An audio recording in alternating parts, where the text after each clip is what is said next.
प्रिय विद्यार्थियों, बहुत स्वागत है आपका मैथ्स विद प्रदीप में। आजकल हम लोग एनसीईआरटी के क्वेश्चन सॉल्व कर रहे हैं। लेसन 2 चल रहा है इस समय।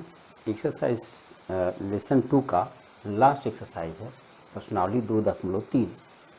अब इसके सवालों को हम लोग ध्यान से देखेंगे तो इस तरह से हमारे 2 लेसन कंप्लीट हो जाएंगे। देखिए, मैं कोशिश कर रहा हूँ कि प्रतिदिन एक चैप्टर पर काम करूँ, और ऐसा अगर करता हूँ तो फिर मैं जल्दी कवर कर पाऊँगा और बहुत इम्पॉर्टेंट चीज़ें मिल रही हैं जो आपके जीवन में बहुत काम आएंगी। हम आपसे उम्मीद करते हैं कि आप पढ़ रहे होंगे और उन लोगों तक इसे पहुंचाने का ज़रूर प्रयास कर रहे होंगे जहां पर ये चीज़ नहीं है। दरअसल मैं चाह रहा था कि एनसीईआरटी के सिलेबस को अब यूपी बोर्ड ने फॉलो किया है।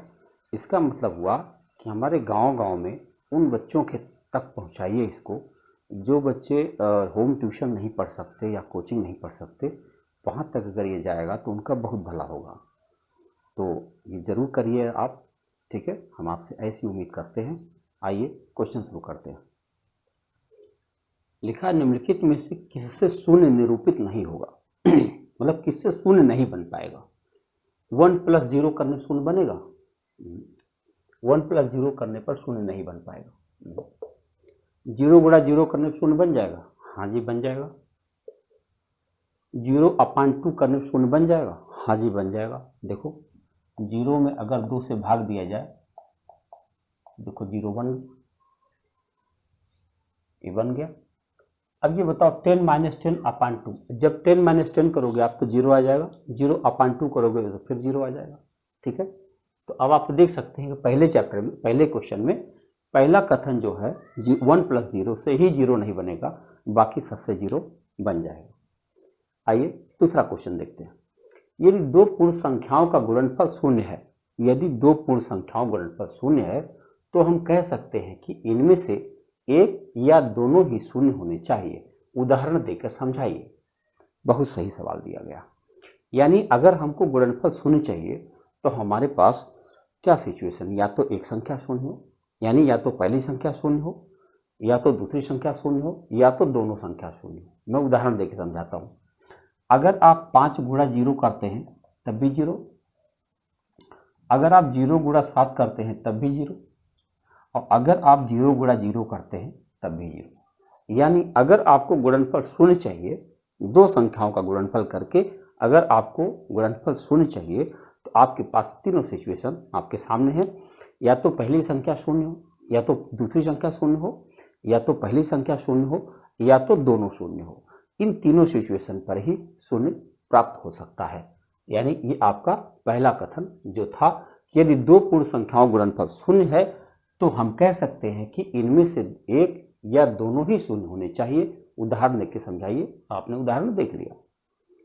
अब तीसरा क्वेश्चन कह रहा है कि यदि 2 पूर्ण संख्याओं का गुणनफल 1 है तो क्या हम कह सकते हैं कि इनमें से एक या दोनों ही 1 के बराबर होना चाहिए? उसको भी उदाहरण देकर समझाना।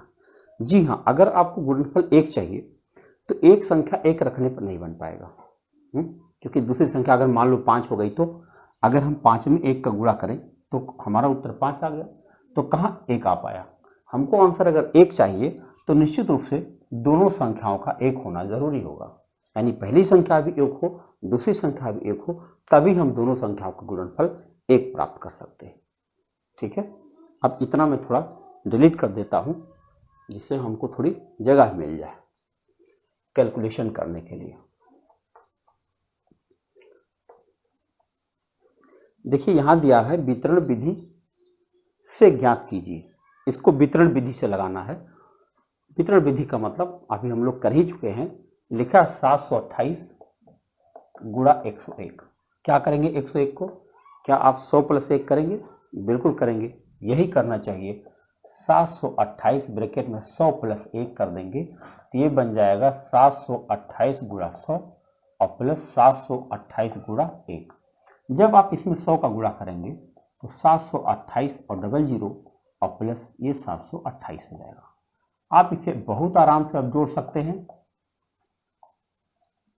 ये रहा आपका उत्तर।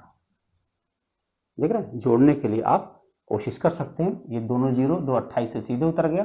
ये 7 और 8 15, हासिल 1 2 1 3 और 7, आपका उत्तर आराम से बन गया। तो देखिए वितरण ऐसे हम गुणा करते हैं ना, तो हमें 3 बार गुणा करना पड़ता है, एक बार 1 से, एक बार 0 से, एक बार फिर 1 से, फिर गुणा करना पड़ता, भारी पड़ता। ये वितरण नियम बहुत आसान है, बहुत आसानी से आप इसका उत्तर निकाल सकते हैं। आइए इसको देखते हैं। लिखा है 5437 में 1001 का गुणा करना है। आप समझ गए क्या करूंगा, 1001 को 1000 प्लस 1 कर दूंगा, ऐसे 5437 और ब्रैकेट में 1000 प्लस 1।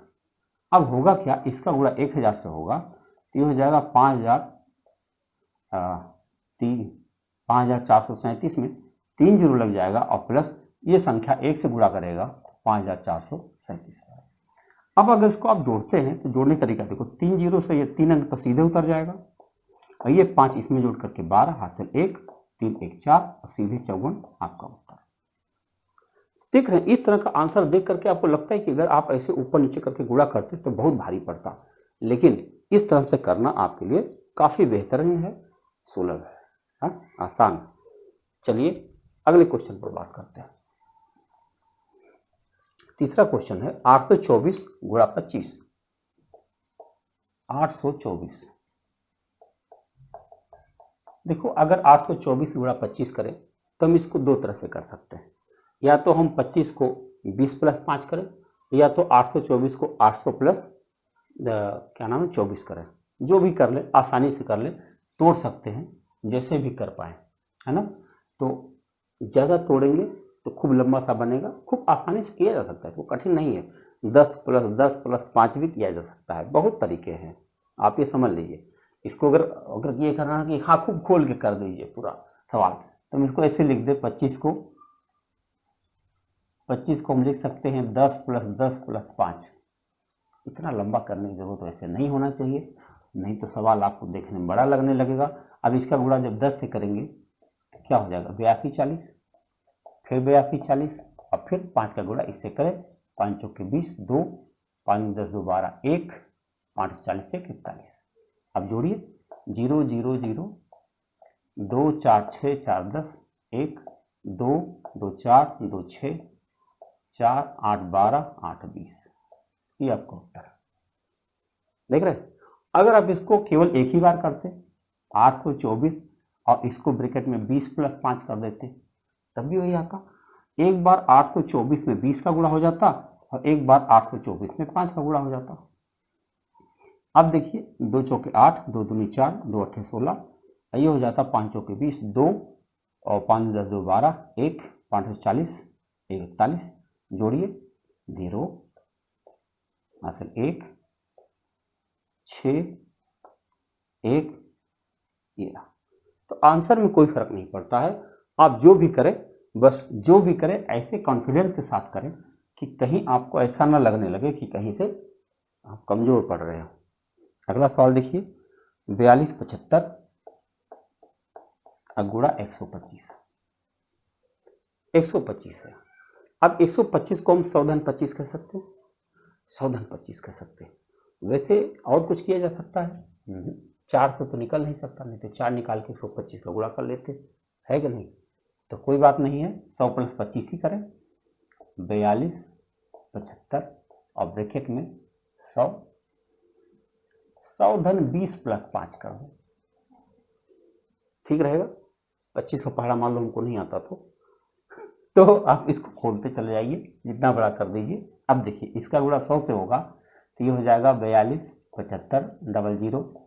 अब इसका गुणा 20 से होगा तो कैसे होगा, 0। अब 2 का गुणा करो, 2 5 10, 2 7 14 1 15, 1 2 2 4 1 5, 2 चौके 8 और फिर 5 का गुणा करो इससे, 5 5 25, 2 5 7 35, 2 37, 3 5 10 3 13, 1 5 चौक 20 1 21। आप जोड़ दीजिए 00 00 और 75। अब जोड़िए 3 5 8 5 13 हासिल 1, 2 2 5 7 7 14 हासिल 1, 3 8 11 2 13 हासिल 1 4 1 5। ये आपका आंसर। देख रहे, आप इसको 100-25 भी कर सकते हैं। अगर 100-25 करेंगे तो 25 का इससे गुणा करना पड़ेगा, भारी थोड़ा सा पड़ जाता, तो हमने ऐसे ही कर दिया। चलो इसको देखा जाए, 504 गुणा 35। तो 504 को आप 500 प्लस 4 लिख सकते हैं और गुणा 35। अब क्या होगा, 500 गुणा 35 होगा और प्लस 4 गुणा 35 होगा। डिस्ट्रीब्यूट कर दिए छोटे छोटे। अभी देखो ये गुणा करना आसान हो गया।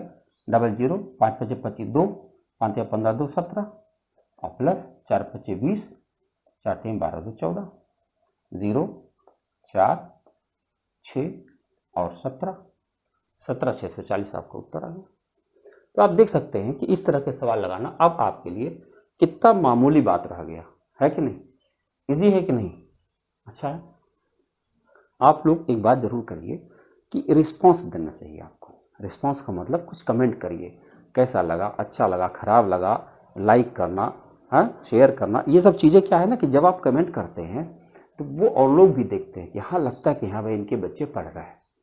अब आप पढ़ करके चुपचाप रह गए तो आप ये नहीं पता चल पाया कि कौन बच्चा पढ़ा नहीं पढ़ा। तो रिस्पांस बहुत ज़रूरी है। जब भी आप वीडियो देखें कोई न कोई रिस्पांस ज़रूर करें, जो आपको लगे वही रिस्पांस करिए, हमारे कहने से मत करिए। जैसा लगा वैसे ही कर दीजिए, अच्छा लगा बुरा लगा कुछ भी करिए लेकिन रिस्पांस आवश्यक है। ओके, देखिए आखिरी सवाल इसका है, ये लिखा हुआ है कि निम्न प्रतिरूपों का अध्ययन कीजिए। क्या लिखा है, 1 गुणा 8 प्लस 1 बराबर 9, 12 गुणे 8 प्लस 2 98, 123 गुणा 8 प्लस 3 987, 1 2 3 4। अब अगर आप इसको अध्ययन करें तो देख लो 1 है, 1 2 1 2 3 1 2 3 4 1 2 3 4 5, तो इन संख्याओं का गुणा 8 से कर रहा और उसी अंतिम अंक को जोड़ा जा रहा है। मतलब इस तरह से हो रहा है, देखो 1 गुणा 8 प्लस 1 बराबर 9। अब देखो 1 लिया और 2 भी ले लिया, गुणा 8 और प्लस 2, ये वाला 2 जो लास्ट वाला है, ये कितना रहा 9 8। अब ये 1 2 3 और गुणा 8 और प्लस अब क्या ले लें 3, क्या आ जाएगा 9 8 7। अब इसको मिलेंगे 1 2 3 4 और गुणा 8 और प्लस क्या ले लेंगे 4, ये आखिरी वाला क्या बनेगा 9 8 7 4, है ना मजेदार। 1 2 3 4 5 गुणा 8 और प्लस क्या ले लेंगे ये वाला 5, क्या आ जाएगा 9 8 7 7 पर 6 आना चाहिए ना, 7 6 5। अब इन्होंने कहा कि 1 2 क्रम और आगे बढ़ा दीजिए, लो बढ़ा देता हूँ। 1 2 3 4 5 6 और गुणा 8 प्लस 6 रहेगा, ये कहाँ तक जाएगा 9 8 7 6 5 4। और आगे बढ़िए 1 2 3 4 5 6 7 गुणा 8 प्लस क्या होगा 7, क्या बनेगा 9 8 7 6 5 4 3, है ना। बहुत मज़ेदार क्रम बनता जा रहा। दरअसल बताऊं आपको एक मज़ेदार बात बताऊं, जैसे 1 है, 1 में अगर आप 1 2 जोड़ेंगे तो कितना हो जाएगा 1 है, और अगर आप इसमें 1 जोड़ेंगे तो क्या आ जाएगा 2, 1 था 2 आ जाएगा। अगर आप इसमें 11 जोड़ते क्या आ जाता 13 आ जाता। कैसे क्या करना चाहते हैं, देखो एक हम कैलकुलेशन आपको बताए थे, अगर आपको याद हो कि 1 गुणा 1 करा जाए तो 1 होता है, 11 गुणे 11 किया जाए तो 1 2 1 होता है। दरअसल क्या होता है कि इन संख्याओं को इस तरह से आप देख रहे हैं 1 2 3 4 3 2 1, दरअसल संख्याओं का एक पैटर्न होता है। दरअसल ये मैथमेटिशियन वाले चाहते हैं कि आप संख्याओं के साथ कुछ खेलिए, और संख्याओं के अंक बड़े जादुई अंक होते हैं। इन अंकों के साथ जब आप खेलेंगे तो कुछ नई नई चीज़ें आपको मिलती जाएंगी जो आपको हैरान कर देंगी ना। तो हम चाहते हैं कि आप ऐसा करें, जरूर संख्याओं के साथ खेलें। लेसन 2 समाप्त होता है, अब लेसन 3 हम नेक्स्ट टाइम करेंगे, और तब तक के लिए लेसन 2 को खूब ढंग से पढ़ेंगे।